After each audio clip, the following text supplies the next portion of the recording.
আমরা যদি আল্লাহর বান্দা হয়ে মরতে পারি, এরপরে আমরা যখন আল্লাহর সামনে যাব বিচারের মাঠে, কোরআন সুন্নাহ অনুযায়ী, তোমাকে আবার বলতেছি, তুমি যদি কোরআন পড়ো, হাদিস পড়ো, তুমি এগুলা দেখবে, এভাবে জিনিসটা বুঝতে পারবা। তুমি যখন আমরা মরবো, হিসাবের টাইম আসবে, আল্লাহর সামনে যখন আমরা উপস্থিত হব, যখন আমরা কুফরি করব না, শিরিক করব না, যখন আমরা কি করব না, কুফরি করব না, শিরিক করব না, আল্লাহর সামনে গেলে আমাদের অনেক গুনাহ যদি থাকে, এটা আল্লাহর ক্ষমতা।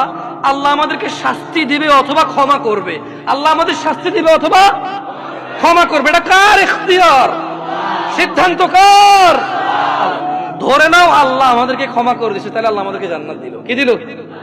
ওকে, ধরে নাও আল্লাহ আমাদেরকে ক্ষমা করে নাই, তাহলে আল্লাহ আমাদেরকে শাস্তি দিবে। কি দিবে?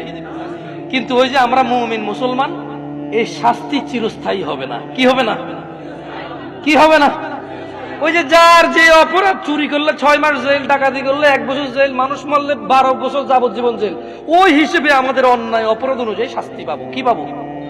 যদিও শাস্তি বড় ভয়ঙ্কর, আল্লাহ আমাদেরকে আশ্রয় দিকে। আমি তোমাদের বলি, আবার বলি, শোনো, বুঝার জন্য বলি।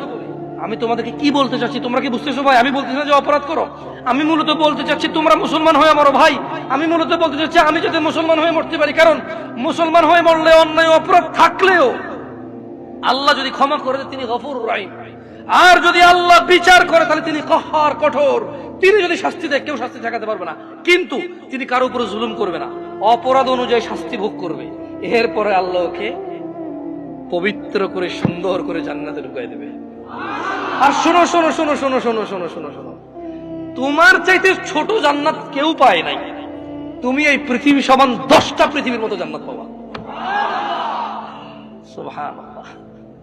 তোমার চাইতে ছোট জান্নাত কেউ পায় নাই, এর থেকে ছোট আর কম কেউ পায় নাই। পৃথিবীর তুলনায় পৃথিবীর চাইতে বড় 10 গুণ বড় জান্নাত পাবা। কি হয়ে মরতে হবে?